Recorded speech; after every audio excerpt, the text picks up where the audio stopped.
হযরত আব্দুল্লাহ ইবনে আব্বাস রাদিয়াল্লাহু আনহু, নাম শুনেছেন? নবী পাকের চাচা কিন্তু আব্দুল্লাহ ইবনে আব্বাস। একদিকে চাচা যেমন, অপর দিকে রাসূলুল্লাহর সাহাবী তেমন। জি, তো একদিন ইবনে আব্বাস আমার নবী পাকের সামনে এসে দাঁড়িয়ে বলছে, জানো মুহাম্মদ সাল্লাল্লাহু আলাইহি ওয়াসাল্লাম, তুমি যখন বাচ্চা, ছোট শিশু, আমি তোমার চাচা। এই ওয়াজটা কিন্তু বাড়ি নিয়ে যাবে না। নবীর মান, নবীর মর্যাদা আল্লাহ কত বুলন্দ করেছে দেখুন। ইবনে আব্বাস বলছে, বাবা কোন এক রাতে আমি তোমার চাচা, তুমি বাচ্চা কিন্তু তখন, কোন একটা রাতে তোমার চাঁদ মুখটা দেখার জন্য আমি তোমার চাচা, আমার নিজেকে অস্থির মনে হচ্ছিল, খুব খুব আমার কলিজাটা টানছিল তোমার চাঁদ মুখটা আমি দেখবো কোন একটা রাতে। বাচ্চা তখন, থাকতে পারিনি বাবা, তোমার চেহারা মনে পড়েছে, জি এসে পড়েছে সামনে, আমি দৌড়ে গিয়েছি ওই রাত্রেবেলা তোমার বাড়ি তোমার চেহারাটা দেখতে। জানো বাবা, যে রাত্রেবেলায় গিয়েছিলাম রাতটা ছিল জ্যোৎস্নার রাত। কিসের রাত ভাই? লাইট ছাড়া চাঁদের আলো পরিষ্কার দেখা যায় না, এরকম রাত। হ্যাঁ, লাইট ছাড়া চলা যায়, চাঁদের আলো পরিষ্কার, ওটা জ্যোৎস্নার রাত। ওই রকম রাত ছিল, পরিষ্কার দেখা যাচ্ছিল। জানো বাবা, উফ, গিয়ে দেখছি তুমি দোলনায় শুয়ে আছো, দোলনায় এবং জেগে আছো। আমি তোমার চাচা লক্ষ্য করে দেখি দোলনার পাশে তোমার মা ঘুমিয়ে, আর ঘরে কেউ নেই। তুমি দোলনায় শুয়ে আছো, জেগেও আছো, রাতের আধারে দোলনার পাশেই তোমার মা ঘুমিয়ে, আর ঘরে কেউ নেই। জানো বাবা, আমি তোমার চাচা জ্যোৎস্নার রাতে চামড়ার চোখে ঘরের আড়ালে দাঁড়িয়ে আমি আমার চামড়ার চোখে দেখেছি ঘরে কেউ নেই, তুমি একা, কিন্তু তোমার দোলনাটা অটোমেটিক যেন দুলছে। সত্যি মানানসই হয়নি ভাই। ব্রেক মারেন কেন? একসাথে সবাই বলুন, আর একবার বলুন, আর একবার বলুন, আর একবার। ঘরে কেউ নেই। ইবনে আব্বাস বলছে, গভীর রাতে আমি গিয়ে দেখছি মা ঘুমিয়ে, কিন্তু তুমি দোলনায় জেগে। অটোমেটিক আমি আমার চামড়া চোখে দেখছি অটোমেটিক যেন দোলনাটা দুলছে। জোরে বলো বাবা, দোলনা দুলছে, এটা তো আমি দেখেছি। দোলনা দুলছে আর তুমি খেলছো। বাচ্চারা যেমন খেলা করে না শুয়ে শুয়ে, তুমিও খেলছো, হাত নাড়াচাড়া করছো দোলনায় শুয়ে শুয়ে। জানো বাবা, খেলা করতে করতে তোমার হাতে শাহাদাত আঙ্গুল দুটো যেদিকেই যাচ্ছিল, আমি তোমার চাচা লক্ষ্য করে দেখছিলাম আকাশের চাঁদও সেদিকে হেলছিল। আর একটু জোরে বলুন। বাবা, আমার জীবনে বড় আশা, খুব ইচ্ছা সেদিনের ব্যাপারটা তোমার কাছে একটু জানবো বাবা। সুযোগ পাইনি, এতদিন সুযোগ হয়নি, আল্লাহ সুযোগ মিলিয়ে দিয়েছে যখন, সেই দিনের ব্যাপারটাকে একটু আমাকে বলবে বাবা। মা ঘুমিয়ে, তুমি দোলনায়, অটোমেটিক দোলনাটা দুলছিল কিভাবে বাবা?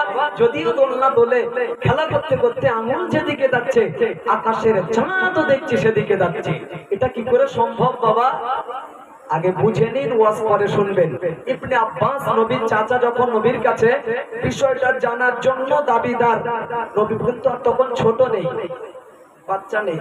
নবীর বয়স কত জানেন? 40 ওভার। কত বললাম?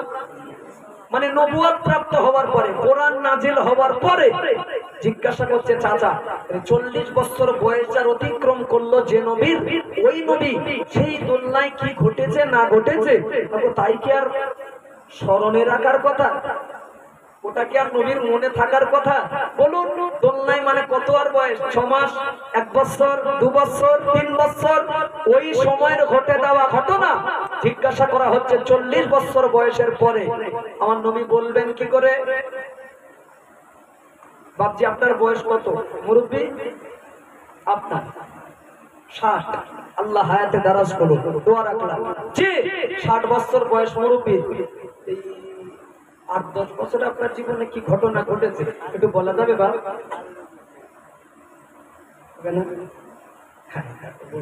মনে থাকে? আমিও পারবো না। ছোট্টবেলায় কি হয়েছে না তো স্মরণে রাখা যায়? বিশ্বাস আপনাদের জিজ্ঞাসা করলে শিশু হালাতে কার কি জীবনে কি ঘটেছে কেউ বলতে পারবেন কি?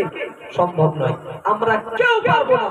বিশ্বাস যদি থাকে নবীর প্রতি, আল্লাহকে শোনাবার নিয়েতে এই তাহাজ্জুদের ওয়াক্তে সবাই এক বাক্যে বলবো জোরে, আমার নবী পারবেন কি? সবাই বলে নবী পারবে? বাহ, এটাই তো ঈমান, নবীর প্রতি আমাদের বিশ্বাস। কথা ঠিক কি না? আল্লাহ নবী বললেন চাচা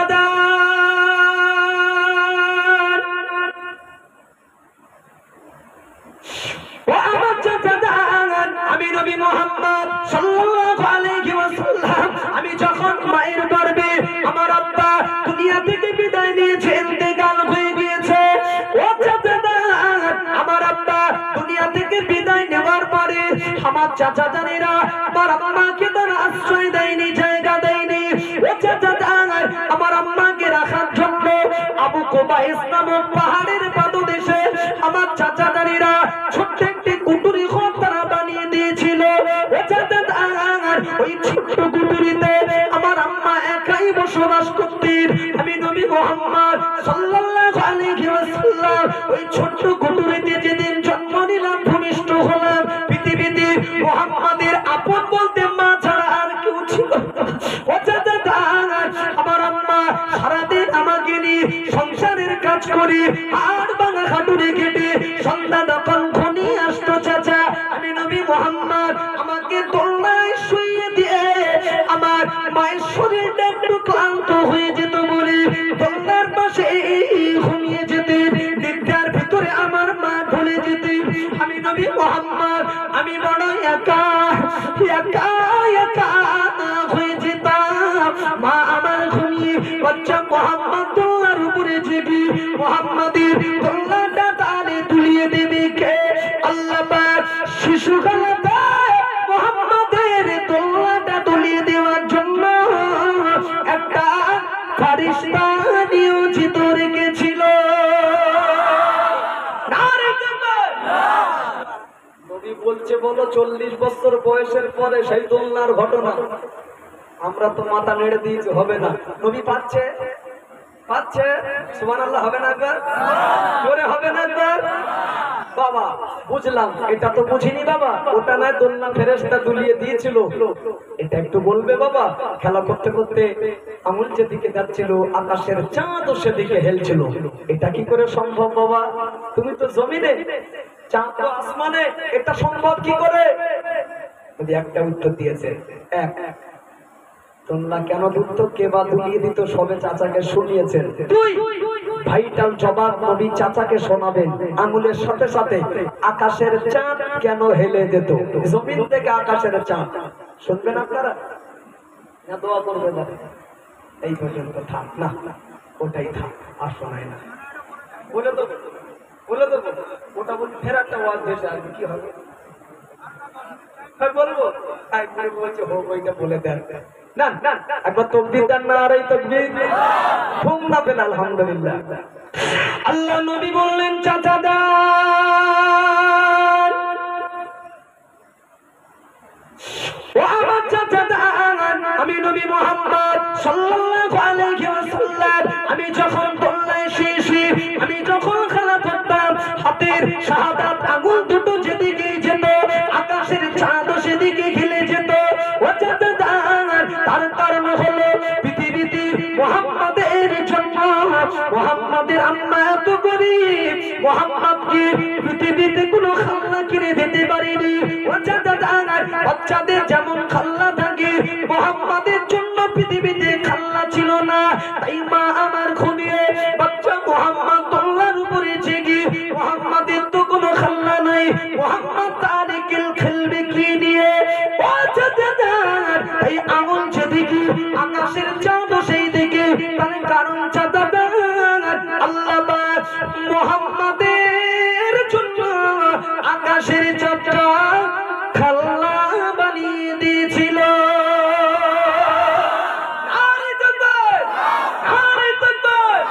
নবীর মান, নবীর মর্যাদা বুলন্দ করেছেন কে? জোরে বলুন, আরো জোরে বলুন।